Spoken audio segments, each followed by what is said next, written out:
Today, mankind stands at a crossroads, and the path that humanity chooses may have a greater impact on our freedom and prosperity than any event in history. In 2008, a new technology was introduced that is so important that its destiny and the destiny of mankind are inextricably interlinked. It is so powerful that if captured and controlled, it could enslave all of humanity. But if allowed to remain free and flourish, it could foster unimaginable levels of peace and prosperity.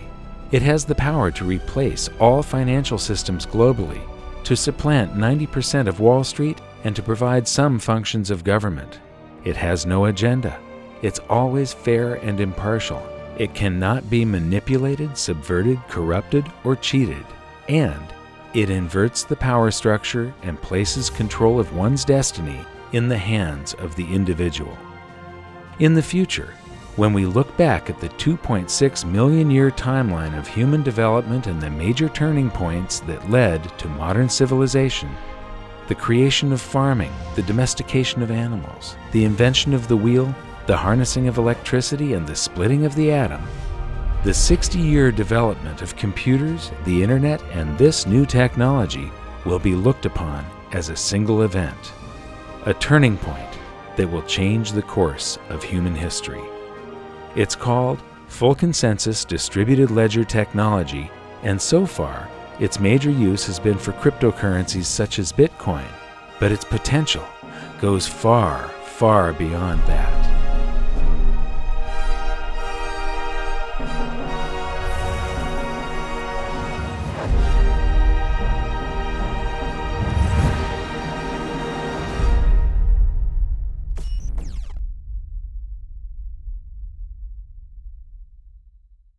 Hi, I'm here in Washington, D.C. across the street from the Federal Reserve because I'm really excited about something.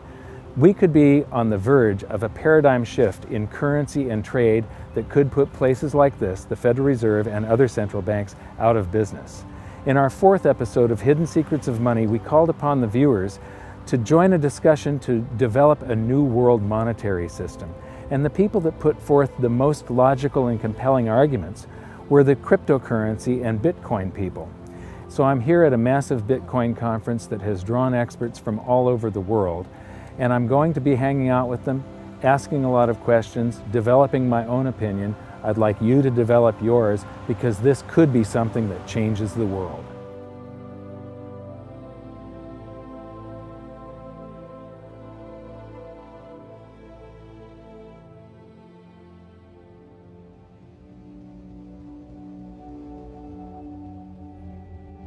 The most common question I get lately is, when are you going to make an episode of Hidden Secrets of Money about cryptocurrencies? The reason this has taken so long is that I wasn't happy releasing this video until I was comfortable explaining how it works, and now I finally can. As I said in the intro, we're going to start this journey at my first ever Bitcoin conference. This was the first time I'd done a deep dive into researching Bitcoin, and after it finished, I kept on learning and learning some more. And it actually became difficult to finish this episode because of the speed at which this space is evolving. But just a few weeks ago, I learned about something new that could change everything, and I knew we had to get this video out quickly. This really is big. We'll learn more about this latest breakthrough later in the video because in order to explain it, we need to go right back to the beginning and learn how Bitcoin works. Like most people, at first I found the whole thing to be very abstract and complicated, but now I've found a way of breaking it down so that you don't have to be a rocket scientist to get it. I'm going to explain it by using an ancient problem that Bitcoin claims to have solved. It's called the Byzantine General's Problem, and until now, it's been unsolvable. The problem goes like this. How do you make absolutely sure that multiple entities which are separated by distance are in absolute full agreement before an action is taken? In other words, how can individual parties find a way to guarantee full consensus? Here's the example. Imagine that you are a general in the Byzantine army and you're planning to attack an enemy city. You have the city surrounded by several battalions, each of them camped several miles from the other, and each of them led by another general. A coordinated attack on the city from all sides at the same time will be successful, but an uncoordinated attack will likely end in defeat. You have decided to attack at dawn, but you have no walkie-talkies or cell phones, and signals from flags, torches, or smoke could be seen by the enemy. How do you make sure with absolute certainty that all of the other generals reach consensus and all attack together at dawn? You could send messengers on horseback, but what if one of them is captured or killed before delivering the message? You would need to have a reply from each of your generals confirming that they have received your message, which means that they would have to send messengers to you on horseback, but what if they are captured or killed? What if a messenger is captured by the enemy and an imposter messenger with a fake reply is sent back to you? And how do the other generals know that the messages that they received from you are genuine and haven't been intercepted and altered by the enemy? Worse yet, what if some of the other generals are traitors and they send messages back to you confirming that they will attack at dawn when their true intention is to retreat? How can you ever be absolutely certain that all of your battalions will reach consensus and attack simultaneously? Like I said, this problem has remained unsolved for thousands of years, and at its core, it's all about individual parties being able to trust each other directly, no strings attached. Bitcoin claims to have conquered this problem. Now imagine that the battalions are actually computers on a network, and that the generals are copies of a computer program running a ledger. A ledger that, via some very complex math, records transactions and events in the exact order that they happened. The key here is that all of these ledgers are exactly the same for everyone. As soon as a change is made on one copy of a ledger, if it is proven to be true by the math, all other copies of the ledger are updated to match. What we have here is a distributed ledger that is also always in consensus. This is one of the first things to understand about Bitcoin. It is the first full consensus distributed ledger mankind has ever seen. This network can be expanded across the entire planet. It means that individual parties on opposite sides of the world can come to consensus on an event without requiring any third party as an intermediary for trust. Whether it's an order from a general to his troops or an order from you for a pizza, a distributed ledger confirms via math whether an event is true and records it permanently. Bitcoin, the first full consensus distributed ledger, is a trust machine. But is it 100% reliable? That's a question for later in the episode. But for now, where did Bitcoin come from and who invented it? Well, Bitcoin was originally developed by a pseudonymous developer, Satoshi Nakamoto. There's a lot of speculation about who he is, and frankly, I work directly with him, but I have no idea. But that never really worried me because Bitcoin itself is open source. And so any engineer can evaluate the Bitcoin source code, evaluate the Bitcoin cryptography, and understand and trust the software. So you don't have to trust who wrote it, you trust the software itself. And so that was one of the big reasons why Satoshi chose open source for Bitcoin, is so you can have trust in the system. You don't have to trust who he is. I don't know who Satoshi Nakamoto is. I also don't know who Euclid was. Might have been some dude in Sicily a few years BC, but we don't really know. We have some historical records that tell us that Euclid was someone who invented geometry in the ancient world. But it doesn't matter. Euclidean geometry works whether I know who Euclid is or not, whether Euclid was a nice guy or an evil person, Euclidean geometry simply works. It's completely independent of its creator. And if we didn't know who invented the electric motor or the radio or any of these core technology developments, electricity, so what? They still work. You don't have to have any appeal to authority. We don't have to worry about the motives. Now, in a centralized system where someone is in control, it matters who is behind the curtains. It really matters who is in control. It matters who invented it because they remain in control, or they might have a secret way of controlling it. Bitcoin is wide open and no one is in control, and everyone can see exactly how it works. So how does it work, and what's the point? Cryptocurrencies like Bitcoin allow people to transact with each other using the internet anywhere on Earth.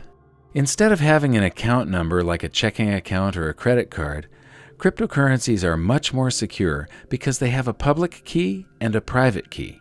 It's like having two account numbers, one for deposits and another for withdrawals. You'll often see them displayed as a string of characters or a scannable code. This level of security means that you could put your public key on a billboard if you wanted to, and your funds would still be secure. The only thing other people can do with your public key is send funds to you. It's your private key that gives you access to your funds. As long as you keep control of your private key, your funds are absolutely safe, and theft and fraud are virtually impossible. But, just like cash in your wallet, you need to keep it safe to prevent it from being stolen. Its security is entirely your responsibility. Cryptocurrencies can also give you privacy. Just like cash, you don't have to disclose any personal information when you spend them.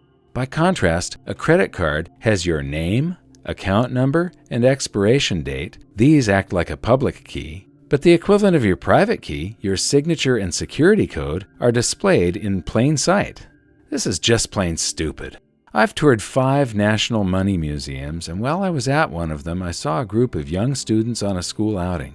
I can just imagine that someday in the future, a group of kids will be standing around the credit card display, pointing and laughing at the incredible stupidity of the system we once used. And this is the point. Cryptocurrencies are light years ahead of our current technology. Since Bitcoin was the first cryptocurrency, I'm going to use it as our example, and I'll expand on our earlier description of a distributed ledger. But first, where does Bitcoin get its value? Bitcoin is brand new to mankind in that it's both a currency and a payment network simultaneously. And this is where Bitcoin gets its value. The immense network of computers all around the world running the Bitcoin distributed ledger. Every second of every day, these computers are keeping the ledger updated and in full consensus via a system that incentivizes them to process and confirm transactions. The system that Bitcoin runs on is called blockchain.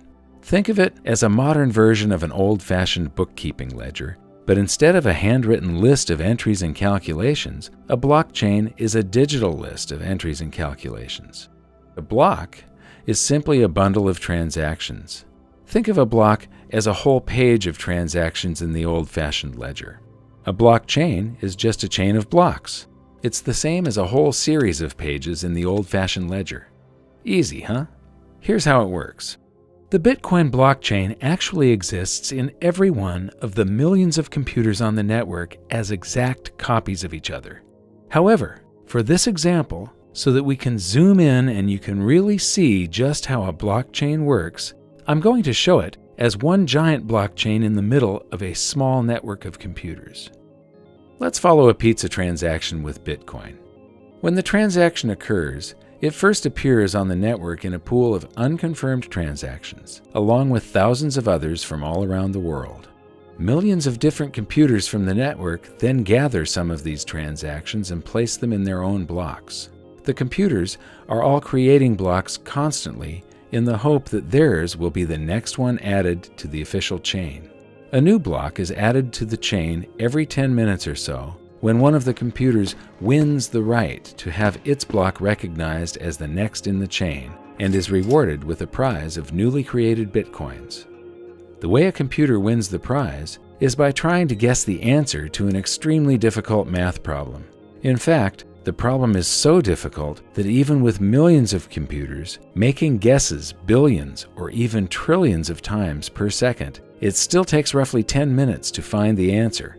Once one of the computers guesses the correct answer and wins, all of the millions of computers on the network that did not win are instructed to throw away all the work they have done, update their ledgers with the block from the winning computer, and start again with a new math problem. In doing so, the computers use an immense amount of power and cost a literal fortune to run. So why do they do it? Because it can be very profitable. This is where the term mining for bitcoins comes from. Instead of striking gold by mining for precious metals in the wilderness, these computers are hoping to strike Bitcoin by mining precious numbers on the blockchain. But when these millions of computers are selecting transactions to go into their blocks, they aren't all selecting the same transactions, and not all the blocks are the same size. Some contain more transactions, some contain less.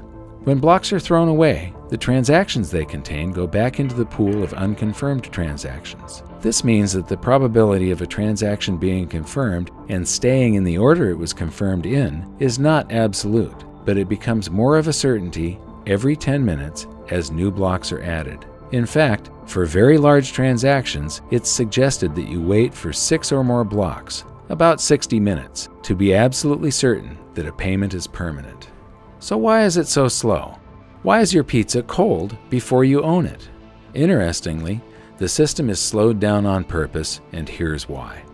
With the insane difficulty of guessing the answer to the math problem, you would think that the odds of 2 or more computers winning at the same time are extremely improbable, but it actually happens quite often. This is called a soft fork, and when it occurs, all the computers in the network receive both of the winning blocks and are instructed to create a new block that will chain to the block they received first. But because of varying internet connection speeds, different computers receive different winning blocks at different times. The tie is broken roughly 10 minutes later when one of the computers solves the new math problem and its block is added to the ledger, and the longest chain wins. But what happens to all of the blocks on the other side of the fork? They're discarded, along with all the transactions they contained, which go back into the pool of unconfirmed transactions. This soft forking is the main reason the system must be slowed down on purpose via the math problem. If the system was instant, it would be forking everywhere, all the time, and there would be no consensus. No one would have any idea of which ledger was the correct one, and every computer would be busy building a different block to create yet another fork. The slowness and immense amount of computing power is required to keep the Bitcoin ledger in full consensus. Therefore, as more and more computing power is added to the network, the system automatically adjusts to increase the difficulty of solving the math problem, which then requires even more power. If Bitcoin is ever going to be widely used, it will be using a massive amount of the world's energy. There are other systems for reaching consensus, but we'll look at those later in the episode. For now, Bitcoin is working as intended and allows people to transact with each other using the internet anywhere on Earth.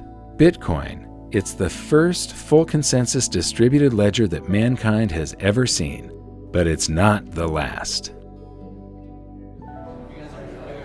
I'm here at the conference with Eric Grill of Coin Outlet, and I'm going to buy some of my very first Bitcoins right now.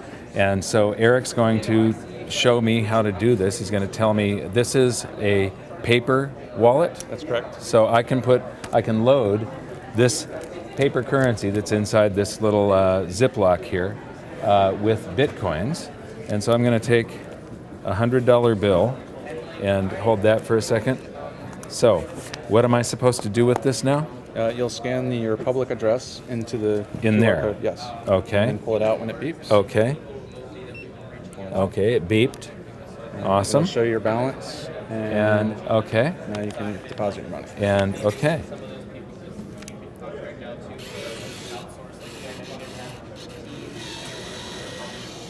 And aha. So I've got 0.1607329 Bitcoins. And I just finished this session. And now it's sent it and It's done. And so basically, in the blockchain, the $100 that I just put in gave me that 0.16 something Bitcoins in the blockchain. It's been assigned to my account code. And behind here, I can peel this open, and there's a code that is my private key. That purchasing power is now protected in the blockchain that is mirrored around the world millions of times. So thank you very much, Eric. Great. It was Thank you great very much. meeting you. Yep. Wonderful machine and a great advancement forward when it comes to convenience Yes, for people. looking forward to it. They'll start understanding cryptocurrencies more when they get an exposure that's very similar to an ATM. That's what we're mirroring. We're Yes. trying to- yes. Okay, thanks. Thank you.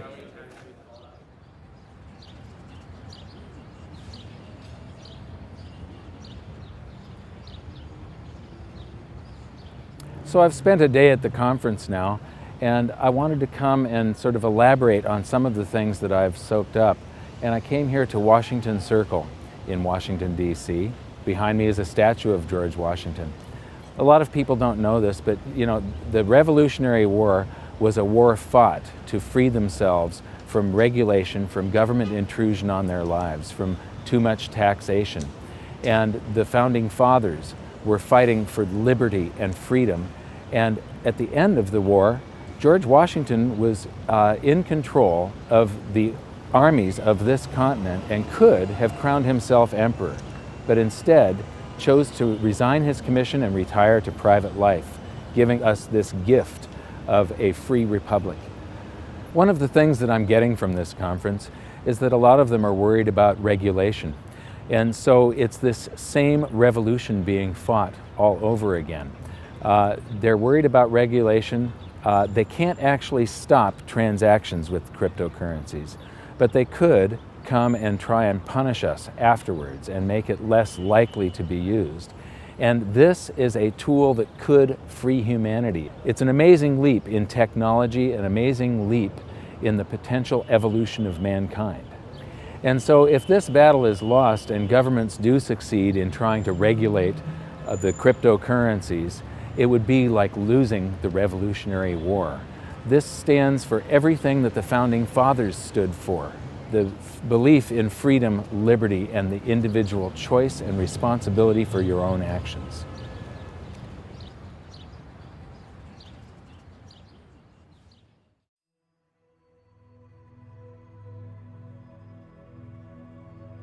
On day 2, I listened to more of the experts, and the more I learned, the more I realized just how much I needed to know. Even once you know all the technical details about Bitcoin, there's still a lot to learn about keeping your funds secure in the real world. One of the most interesting things I found out is in the early days of the internet, they were actually paving the way for something like Bitcoin before they even knew what it would be.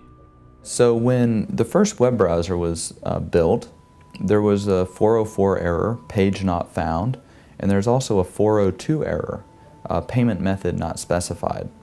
So back when they originally built the web browser, they were thinking about the time when they would eventually discover the technology, create the technology to transfer value over the internet. They didn't have the technology back then, but they still had the foresight that eventually we would get there. Well, now we're here.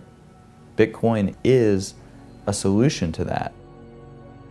You know, it's hard to isolate what in particular about Bitcoin is so amazing, but if I had to name one thing, I would say it was the distributed network. This is kind of an amazing thing because it's essentially immortal. It can exist, you know, in trillions of copies all over the world. What that means essentially is that it can't be destroyed. I mean, you could apply every regulator, every bureaucrat, every politician, every central banker in the world, assign it to destroy the blockchain, and they could spend, you know, 24/7 doing this, smashing copy after copy after copy, and destroy trillions of copies. But so long as there's one left somewhere, and there always will be, it can reproduce itself instantly and come into existence of billions and trillions of times over again, virtually instantly. What this means is that the blockchain itself is more powerful than all the governments in the world combined many times over. This is huge. We've never had a tool this powerful to beat back the despots of the world. Throughout most of the convention, I couldn't find anybody that shared a few of the concerns that I have about Bitcoin, such as being a deflationary currency. That was until I met Chris Ellis. Chris, tell me about the concerns that you have. So, Bitcoin right now is still an experiment, as are most cryptocurrencies, and the price is mostly supported by a speculative sentiment. And that's because markets are forward pricing mechanisms. People are looking at the information and they're buying on the basis of what they believe other people will do in the future with that information. And I think that a lot of people, having spoken to a lot of merchants as well, they are telling me anecdotally that people are not spending their Bitcoins. So I am concerned. I think the economic side of Bitcoin is probably the weakest. That's why we need a lot of these alternative cryptocurrencies to play around with some of the parameters. But we should consider this an experiment for now. Mm-hmm. One of my concerns is that in a deflation, velocity slows down because your currency is going to be worth more tomorrow than it is today. And so people have a tendency to hoard currency in a deflation, like the Great Depression, for instance. Bitcoin is going to have so many coins per month released, and then that level drops every year or 4 years? 4 years, yeah. Until it gets to a level where it reaches 21 million coins and it stops. Mm-hmm. Yes. When it stops, I have two concerns. One, the Bitcoin mining that people are doing is what encourages them to leave computers running all over the planet, and that's what makes Bitcoin work. Now, I know there's a small transaction fee, and if velocity, the number of transactions, picks up enough, then the transaction fee is a reason to leave your computer on. Mm-hmm. But you have a deflationary currency that encourages hoarding and not spending it on transactions. And so when it reaches the 21 million, what is the reward for leaving the computers running if velocity slows and people tend to hoard it and there's no new coins to be mined anymore? So, and plus, the cost of power is probably going to go up in the future. Yeah. Have you got any other concerns? Yeah, one of my concerns in this space is that most people here are communications and marketing. They're in the business of persuading people. And I think we need more developers. We need to inspire younger people. There are probably fewer than 1,000 people on the planet that actually know how to code a cryptocurrency. And that is a huge form of centralization. They become like Congress. And then we have to kind of go to them as lay people who don't know how to code and ask for changes, or otherwise we end up having to fork the code and produce our own one. So I still think there's a lot to do in terms of outreach, getting existing programmers into the Bitcoin space, onto the GitHub repository, so they can start making their own changes and start experimenting and learning as well.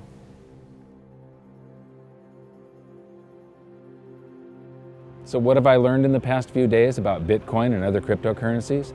I've learned that they're a simple mathematical formula that is fair, honest, and impartial. I've learned that this is more than just a digital currency. I thought that this was just for sending value from one person to another. This is a revolution that will change the world. It will tear down borders. It will connect the globe. It is as important as the internet was. But because it connects people, because it frees people, there will come a day where there is a call to regulate it, to stop it, to shut it down possibly. The people that are calling for those things, their motives need to be questioned, because what they are trying to prevent is freedom. It's that simple. One of the things that cryptocurrency does is it provides freedom, and the people that will be calling for its regulation or its abandonment will be the financial sector, central banks, governments, because it provides for a lot of the things that government does very poorly, it will do very well.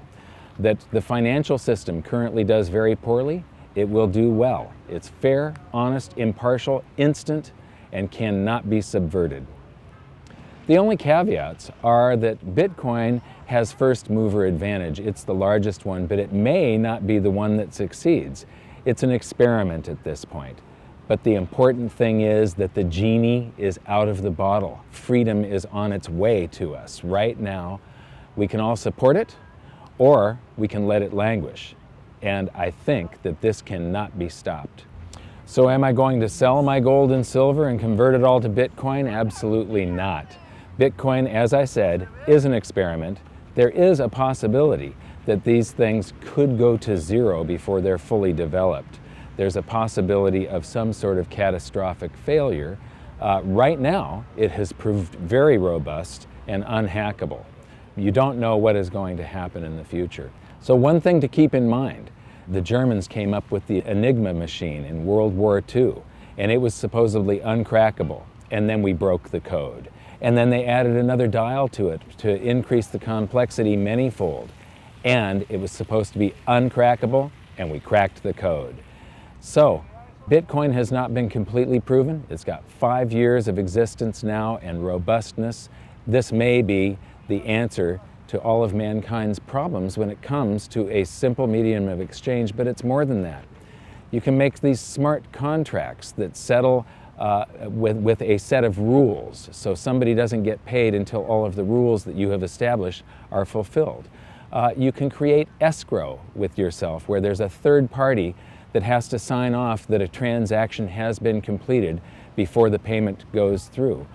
They're working on things where you can take delivery of something continuously and pay for it as you use it. It would be like paying for the internet for every second that you're using it only, or paying for the gas that's delivered to your house. Instead of monthly, you're being billed per thermal unit, and with no frictional costs involved. So this adds up to efficiency. Therefore, mankind is left over with more prosperity. If there's no third party in between bleeding off economic energy, you end up with more prosperity. This is a very good thing for all of us.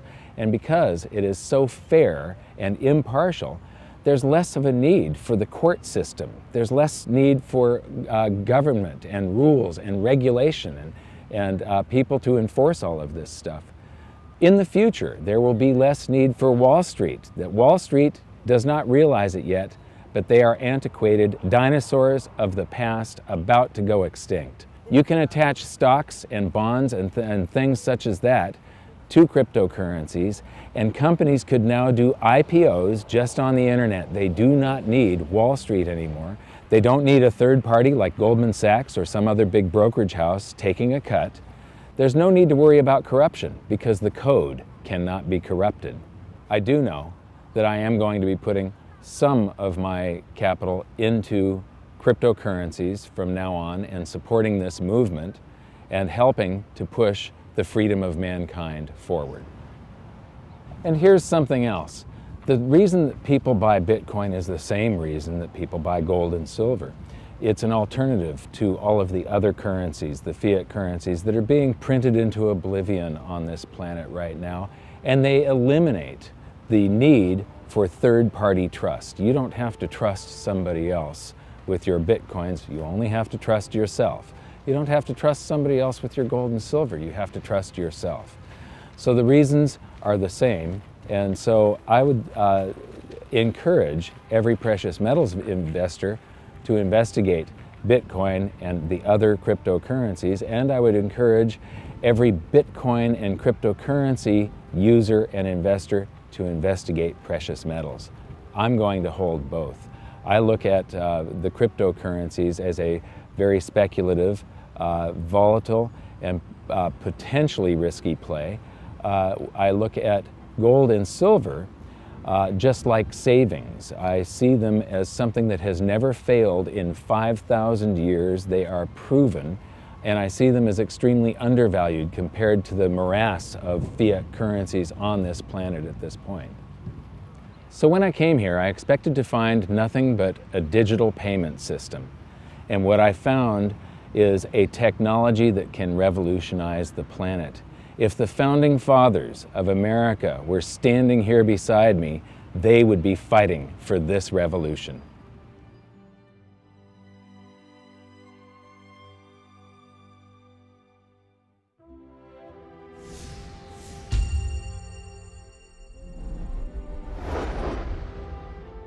Hi, this is an action alert for July 11th, 2014. I promised all of the insiders that I'd keep them updated on what I'm doing financially. And recently I've done something quite unusual. Up until now, my portfolio is entirely precious metals, gold and silver, physical. But I've been investigating Bitcoin quite a bit. I was in Washington, D.C. recently at a Bitcoin conference, and I learned a lot about it. I became convinced that this has a tremendous upside potential. The downside potential, it would be short-term, and there is a downside risk that it could entirely fail. So I'm not going to put a lot of my portfolio into it, but someday I will probably be up to around 10% of my portfolio going into Bitcoin, believe it or not. The other thing that I'm doing is I'm buying a bunch of Pegasus 1-ounce rounds because they're a bargain, and I recently cut a video about how silver is a game of ounces. One of the things I didn't get around to during the conference was talking to retailers about their experience of accepting Bitcoin as payment. I'd become interested in accepting Bitcoin at my own business, but I still had some questions, so I made a trip to Salt Lake City to see Patrick Byrne. Now, this is a guy I've really got respect for because he understands monetary history, economics, and the frictional nature of our current monetary system and Wall Street. So I know that you're in a fairly low profit margin business, being an online retailer of discount goods. I too am in a very low profit margin business. You've been taking Bitcoin. You're one of the first large businesses to adopt Bitcoin. The first. The first. Large business. Excellent. What is your recommendation for me? Well, we have publicly, you can look in our public filings, our gross margins are in the high teens, which is quite low for a retailer, and our operating margin is a little over 1%, 1.2%. And of course, to take people's credit cards costs about 2 or 3 or 4% for most businesses. If you start doing sales in Bitcoin and it saves you, say, 3% on your expense, those sales, instead of being 1% net margin, go to 4% net margin.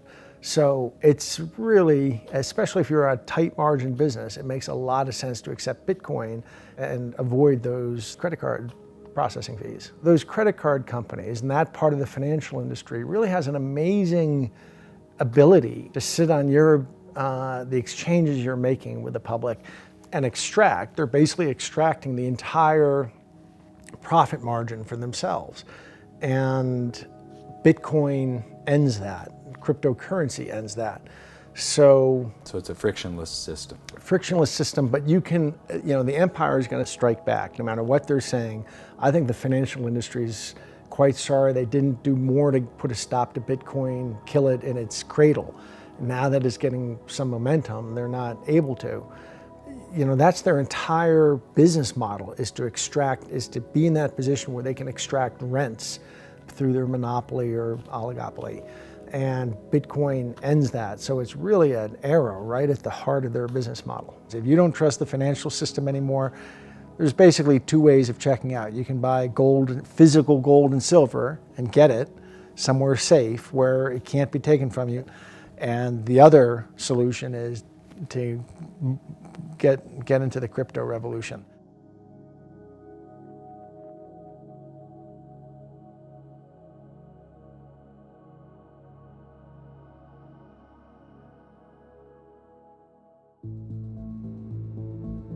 Since starting this episode, we've seen a blockchain boom. The IPOs I mentioned are happening now, but they're actually called ICOs, initial coin offerings.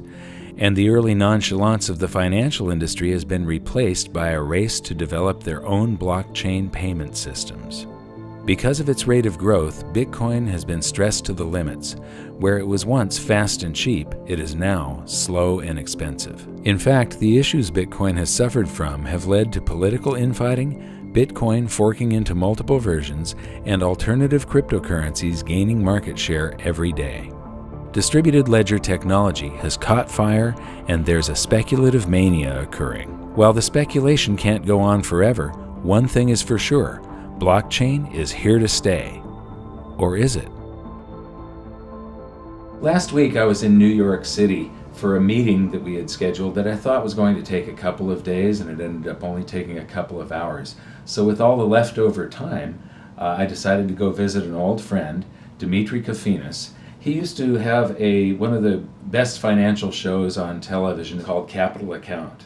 You might remember him from episode 2 of Hidden Secrets of Money, where he talked about Greece and the hubris of leaders and empires and how history repeats. Anyway, he has a new podcast called Hidden Forces. And when we visited him, he was all fired up about this new technology. And this podcast, when I listened to it, I got all fired up. And he invited us to attend an event.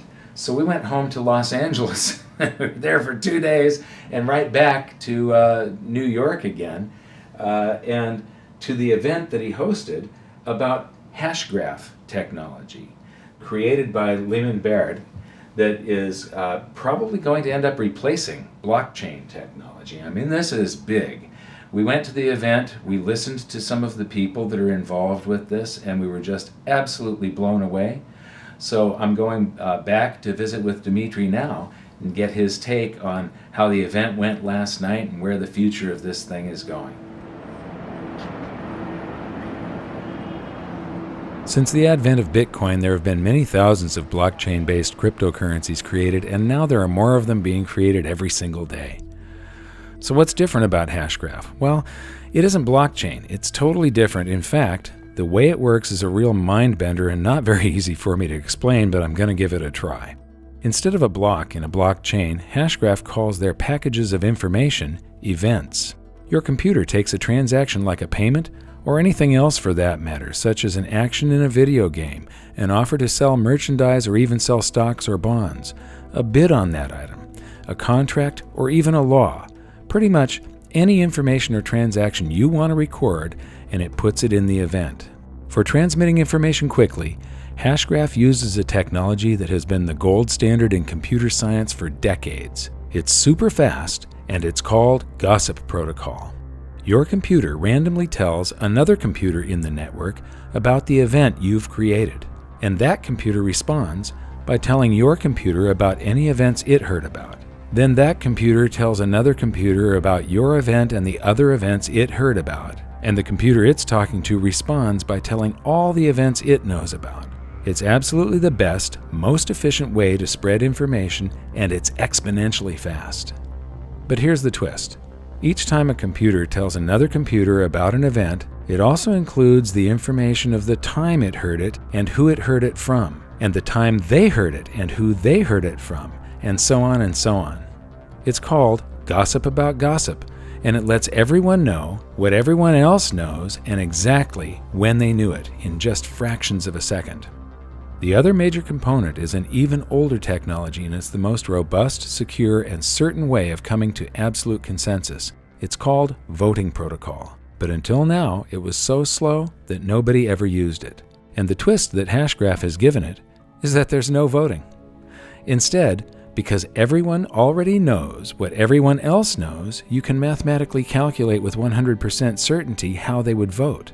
It's virtual voting, and it allows Hashgraph to come to consensus almost instantly.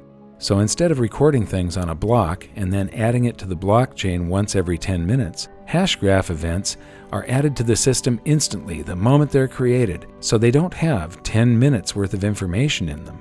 This means that they're small and they contain far less data, so they use very little bandwidth and are much easier to transmit. And because it's not trying to guess the answer to an incredibly complex math problem trillions of times per second, Hashgraph uses just a minuscule amount of power. From what I've seen so far, compared to blockchain, Hashgraph is lightning fast, more secure, and provably fair. All events are time-stamped the moment they're woven into the system, so the record of whose event came first and whose came second is instant, and there's no such thing as soft forking or unconfirmed events. It can also replace huge portions of the internet that are currently run by centralized servers, by replacing them with the shared computing power of all of our own computers, iPads, and cell phones. It looks like Hashgraph might just have the potential of fulfilling all the original hopes and dreams I had for blockchain technology. The power to decentralize and remove the middlemen from commerce, banking, stock markets, and much of the legal system and government. With the speed at which this technology is evolving, the future is looking bright, and Hashgraph is the perfect example of just how fast things are moving in this field. Well, I think the really amazing innovation that Lehman has made is in the way in which he has made adjustments to the gossip protocol and to the voting system in order to make them compatible at scale, right? Because a voting algorithm can work and you can reach consensus in the exact same way, but in order to deploy that in the real world, the bandwidth constraints on it would be such that you'd never actually be able to practically use it. But by incorporating the gossip protocol and creating the hash graph, and then being able to use that in conjunction with the local data that you have in memory, and running a voting algorithm locally on the computer without having to cast any votes or send any votes over the internet, you're actually able to get all those strong guarantees that you get with a voting algorithm, but you're able to do it at scale. And that's what's so remarkable. And to be quite honest, it's hard to imagine how no one thought of it. It's one of those brilliant ideas that you could have only looked in retrospect and said, how did no one think of this? But at the time, no one did. So one of the challenges I think with any new technology like this is how do you really explain to people, how do you make a compelling case for what makes a technology so compelling, right? And one of the things that's so compelling about this technology is the throughput, it's the speed. And it's you know, you can tell people that they've tested over 300,000 minimum tested transactions per second versus Bitcoin's 3 to 7 max. But like, how do you kind of get that in your head? And I sort of did a back of the envelope calculation, and that's roughly twice the speed of sound relative to a snail's pace, Bitcoin being a snail's pace, and this network literally being like a supersonic jet traveling at twice the speed of sound. Which is, I mean, just wrap your head around that for a second. It's remarkable.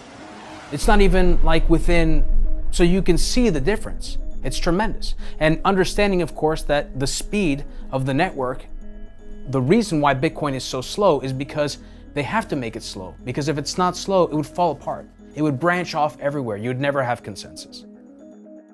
Now remember the explanation of the Byzantine general's problem from earlier and how blockchain was built to solve it?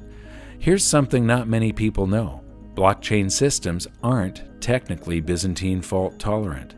They came close, but no cigar.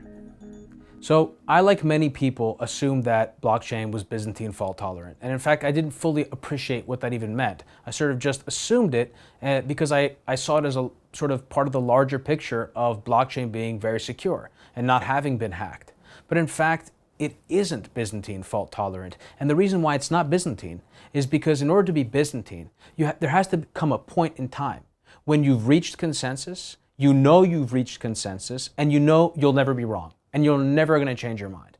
And that doesn't happen with blockchain because of the nature of the network. The geometrical qualities of the blockchain network require you to always sort of recognize that you're never entirely sure. You're probabilistically more confident that you're arriving at consensus, but that's also why on the blockchain network you need to keep an entire history of the ledger, because you sort of have to have the capacity to do a forensic analysis in the event that you are mistaken, in the event that the network has forked and you don't know it.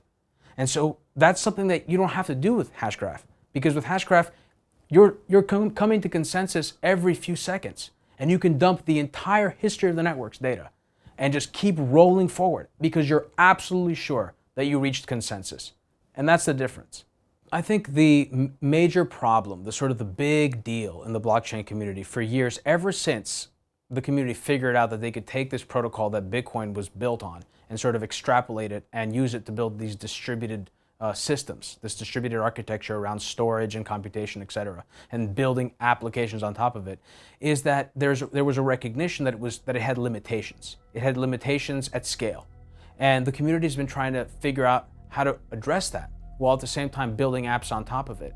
And something that Lehman said, which really has stuck with me, is that while everyone was really busy building apps, they forgot about what the core of distributed technology is all about, which is reaching consensus.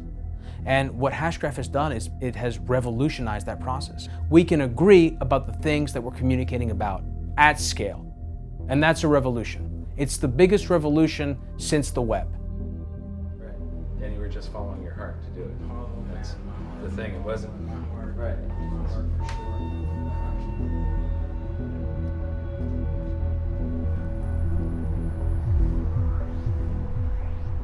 So we've been looking at this amazing new technology for about a week now, and what I find so incredibly amazing is that it holds the promise to solve all of the problems that the other distributed network ledger systems have. Bitcoin, once it started to scale up, it turned out that it used an immense amount of energy to run the system. And also, as it scaled up, it became slower and slower and slower to where it was no longer a currency. It was basically a speculative vehicle. People could make some gains in purchasing power on it. But it wasn't something that you could stand in line at a Starbucks and pay for a cup of coffee for. A friend of mine just did a transaction that took 4 hours for confirmation. And so this is incredibly fast, pretty much instantaneous. The number of transactions that it can process per second is mind-boggling compared to Bitcoin, and it uses almost no power. So it solves all of the issues that I had with Bitcoin. There's a lot of different cryptocurrencies now, and many of them are engineered to either be faster or to be more sound and robust, but everything has a set of trade-offs. And so whatever feature that they want to offer, they have to give up something else. So the really fast ones, if they want them to still be fast once they're scaled up, they're more vulnerable to some sort of attack or hacking. The ones that are less vulnerable to attack and hacking have the problem of scaling. They're going to be slow. Speed, fairness, where the transactions are recorded in the absolute order that they came in. Some cryptocurrencies offer you the ability to pay extra to have your transaction mined first, and that really isn't fair. A distributed ledger should be recording everything at the absolute time of event, and then full consensus is reached, and there's no argument, no going back. This is set in stone forever. So now we're actually on our way to talk to some of the team at Hashgraph and learn more about this.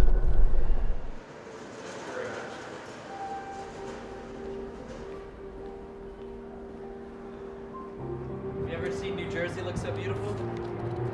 No. When I first arrived, I was chatting with some of the Hashgraph team about how much energy the Bitcoin system uses these days. It has literally gone through the roof. If Bitcoin were to replace the entire world monetary system and financial markets, it would use more power than the entire world produces. It's completely unsustainable. This is one of the reasons I'm interested in Hashgraph, its amazing efficiency. The other reason, these guys already have commercial customers using their technology at an industrial scale. How it's being used today is in private enterprises. It's been deployed by the Credit Union Association, where CU Ledger is a group of 6,000 credit unions and a consortium that had to make a decision. What distributed ledger technology were they going to use? And we beat IBM Hyperledger, and we're super proud of that. We're a small company, no more than 6 people today. And the fact that we could go up against IBM, it's a true David and Goliath story, and we're really proud of that. It's also being used in Ethereum-based projects where a lot of these ICOs, coin offerings, are starting to realize the limitations of the Ethereum protocol, and that today it's 5 to 7 transactions per second. Hashgraph is, again, that hundreds of thousands of transactions per second, which opens up a whole new genre of applications that could never run on Ethereum. Our technology speaks for itself. It's night and day in true comparison to everything else in the market, and everything falls short, especially when it comes to security. We're asynchronous Byzantine fault tolerant. We're the strongest form of security you can get in a distributed architecture. You don't have to take our word for that. There's 30 years of academic literature in the space of voting-based systems. Ours is a voting-based system without the voting. We do virtual voting, which sounds weird, but it works. It's peer-reviewed, mathematically proven. That's what got the credit unions, the fact that we have absolute certainty that when we achieve consensus, this is consensus. It's not blockchain in that with every additional confirmation we become a little more certain, but we're never truly certain. And that's the case, certainly, of blockchain. With Hashgraph, you never have that what if. You're 100% certain that this is the way things are.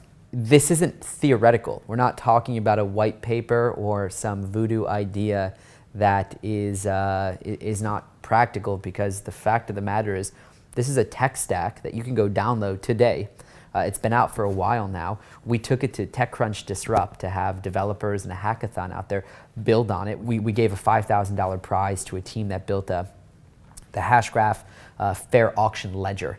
And what that is a distributed auction for the first time ever in the history of mankind, where there is no centralized infrastructure, but distributed parties could submit a bid, and we can still decide who won that auction. Think Sotheby's or eBay, but without a leader, without any vulnerability, and with complete fairness. That's never existed before.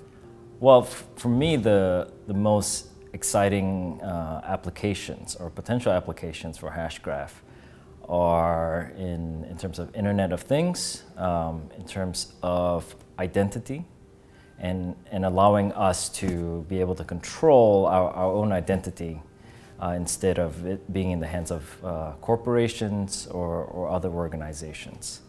From a currency or economic standpoint, it opens up possibilities in developing countries. You know, there's so many possibilities that before Hashgraph got invented, you know, all these possibilities didn't exist, but now they do. It really does seem like Hashgraph has cracked the problem of consensus at scale.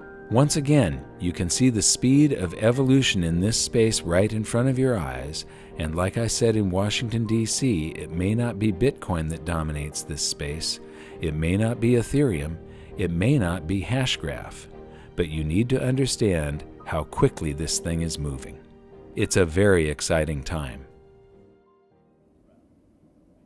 The more I found out about this technology, the more I needed to know about it, so I headed straight to Texas to meet with Lehman Baird and Hashgraph's CEO, Mance Harmon. We both lived in the same town. It was actually a suburb of Austin, Texas, Cedar Park, Texas. And there's a Starbucks on the corner.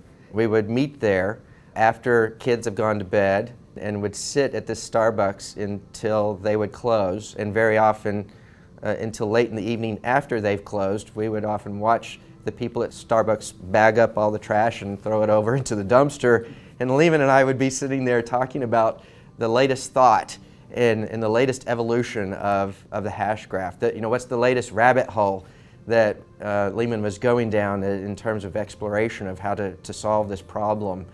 And so there are a great many memories of this process in that particular location. It's clearly the case that we're wanting to change the face of the internet. We're wanting to make the internet what it should have been from the beginning, but nobody stopped to figure out what's the right way to do this. And the internet grew up in such a way that there are serious architectural flaws and security flaws, and there's a lack of trust in a very real sense. And we see the opportunity to fix that problem. There's a general understanding across the community that what we're doing today in the world of distributed consensus is sort of equivalent in many ways to what happened in the mid-90s with the introduction of the World Wide Web and how that changed society in fundamental ways. And so we're not alone in this. It's obvious to the community. We just happen to have the best technology in the market at the right moment in time, and so we've been given this privilege of being able to be on the leading edge and perhaps usher in this new trust layer on top of the existing internet. And there's a certain camaraderie that comes along with wanting to do something as bold as say we're going to change the internet. So it's funny, the ledger field is very broad and people come to it from different directions. Some people 30 years ago were coming to it from making computers not have faults. But they're also concerned about how to create cryptocurrencies, or how to create smart contracts, or how to create stored information, or how to do databases. The database world has been doing this for decades. My interest was slightly different. What I wanted to do was to enable collaboration. My goal is that we should have anyone on Earth at any moment can just wave their hand and carve out a chunk of cyberspace, carve out a world of their own without having to pay anything, for free, create a world of their own, and invite some friends. And now we have a shared world. anybody should be able to create this shared world. And in this shared world, you and I should be able to create documents and create movies and create 3D objects, and we should be able to collaborate with each other and talk to each other. We should be able to interact in ways where I'm not the dictator of the whole world. I can't delete everything arbitrarily. We should have rules enforced. So maybe it's a fair world where I can't delete things you create. Or maybe it's a fair world where we vote on things. Or maybe it's a world in which we have a stock market and you can make sure that the first bid gets matched up with the first act, not the later ones. We want to have a world that you and I can trust, and that our friends that we have invited, and maybe the strangers we have invited, can trust is going to work the way we want. And we can trust that if my computer dies and is erased, I can get all the data back. The data will never disappear.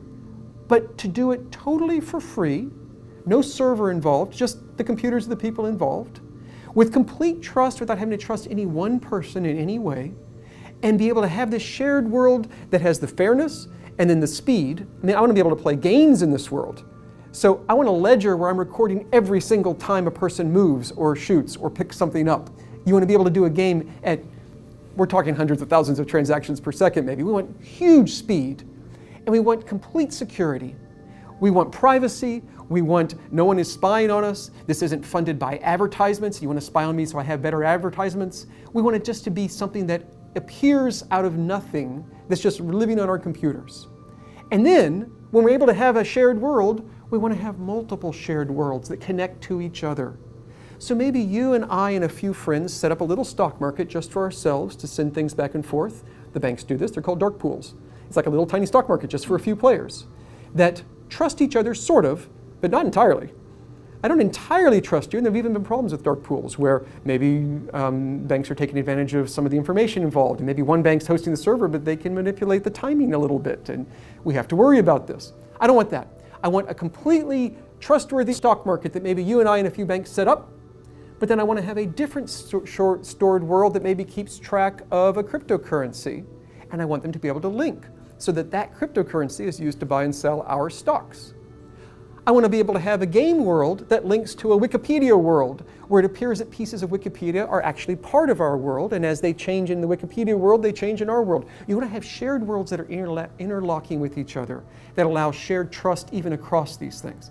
This is the vision for what we want the internet to be. It will change the way we even look at what cyberspace is, what the internet is, what are networks, even what are computers. This is what's going to happen. And 20 years from now, when the children who are born then are growing up, they're not even going to think about websites and emails as a separate thing and internet and many of the hacking attacks that we have today. They're just going to take it as a matter of course. That anytime I want to, I can wave my hands. I get a shared world. It's free, it's easy, it's trustworthy and reliable. I can invite 2 friends or 1 million friends, and it all just works. And it will change the way we think of what the internet is. That is what I started being interested in building. And this is the direction that we're going. And this is what distributed ledgers do, is they will ultimately allow us to do that.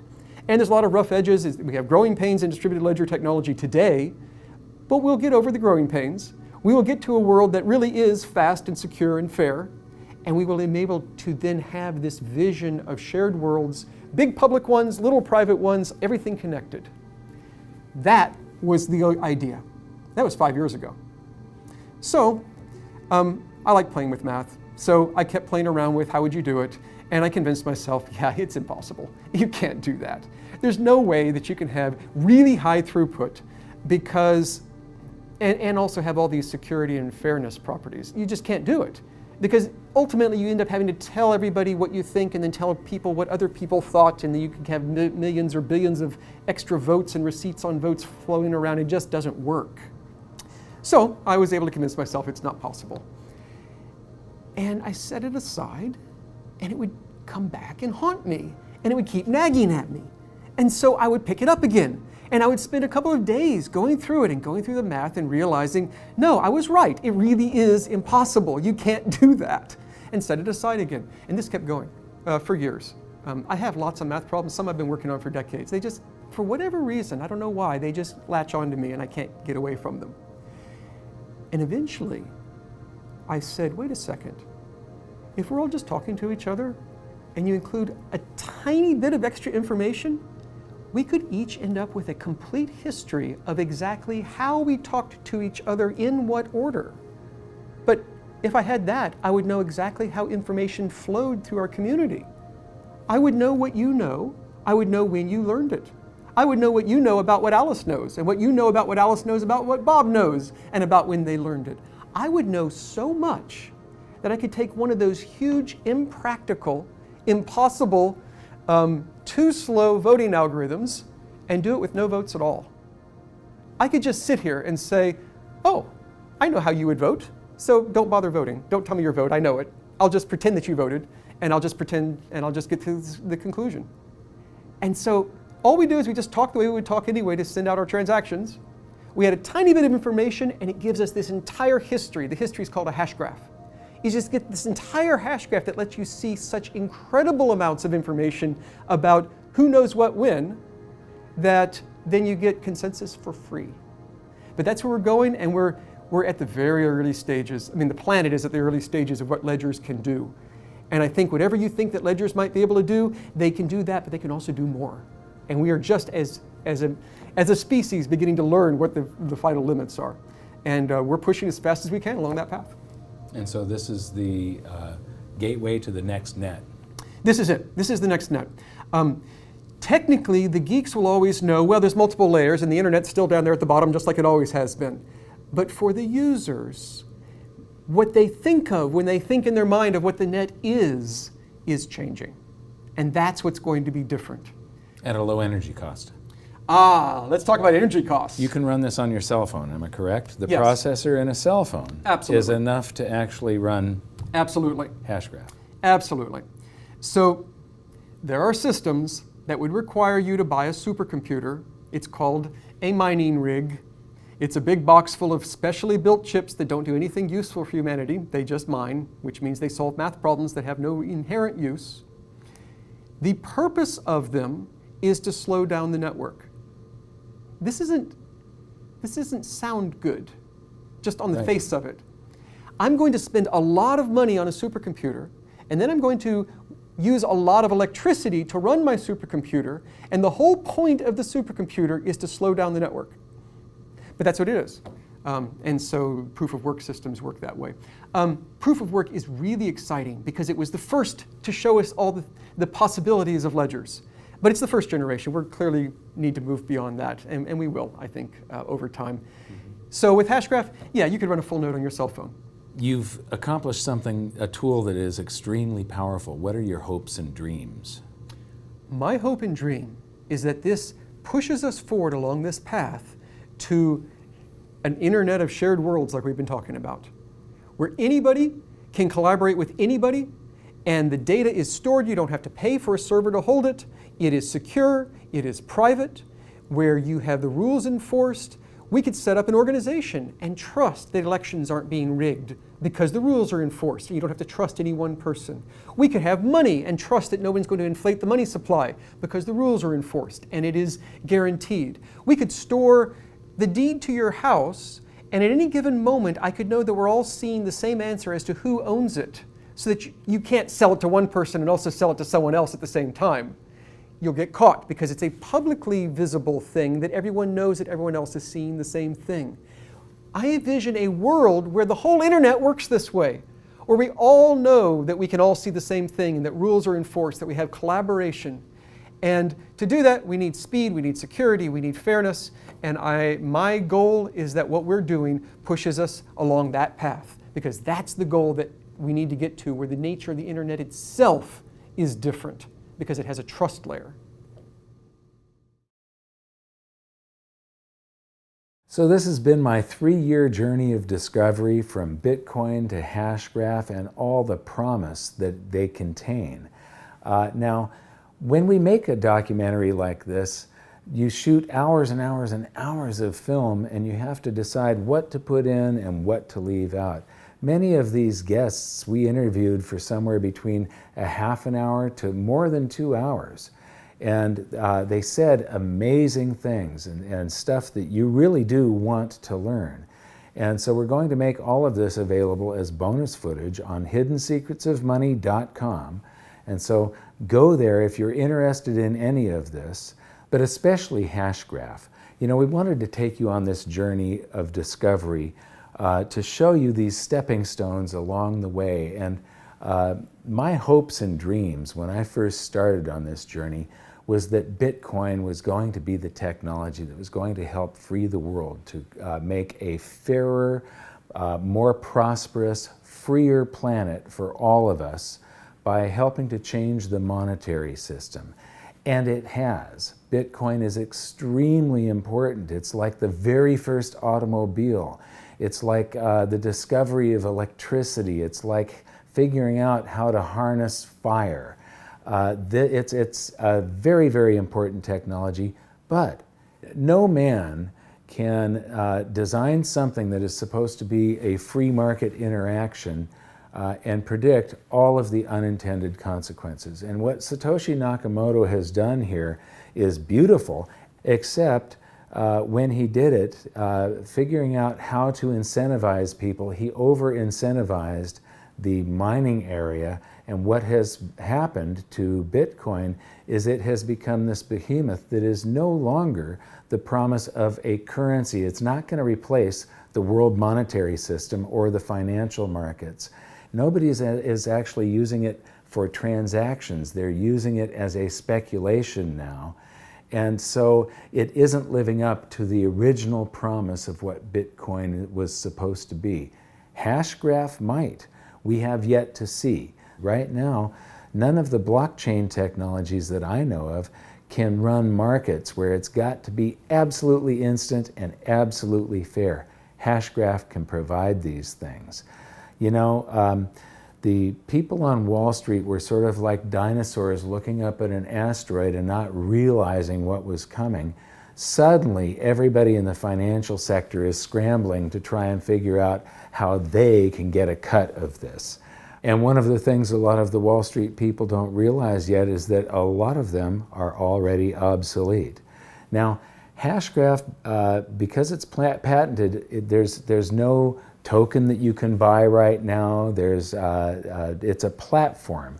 It's just like the blockchain. It's something that underlies applications that will be built on top of it. So, but this, the part that underlies those applications, this is a revolutionary trust layer that speeds everything up, conserves energy, and turns the internet into something completely different because it's completely decentralized. As far as government and the financial system, we have seen a tremendous change since the founding of the United States of America. It was founded on freedom, and what we've seen is more and more control by government and the financial system inserting themselves more and more and more between individuals that want to transact with one another. Now, the powers that be are not going to want to go down without a fight. And this does have a potential to supplant most of what they do, to take away much of the power. And that's really what I would like to see. And so this is my great hope and dream. But we're not out of the woods yet. We have to keep pushing this forward, and please support it. This is something that everybody should get involved with, and everybody should spread the news on it if you want it to succeed. Just like the beginning of this episode, these technologies really do have the power to enslave or free mankind. It's going to be one or the other. There is no middle ground here. And right now, we have the opportunity to choose. This is a decisive moment in history. The future of mankind depends on what you do. So, learn as much as you can about this space, all of it. Visit hiddensecretsofmoney.com and watch the bonus features, especially the stuff from Lehman Barrett at Hashgraph. Share this video with everybody that you can. And until next time, thank you very much for watching. Good luck, and we'll see you next time.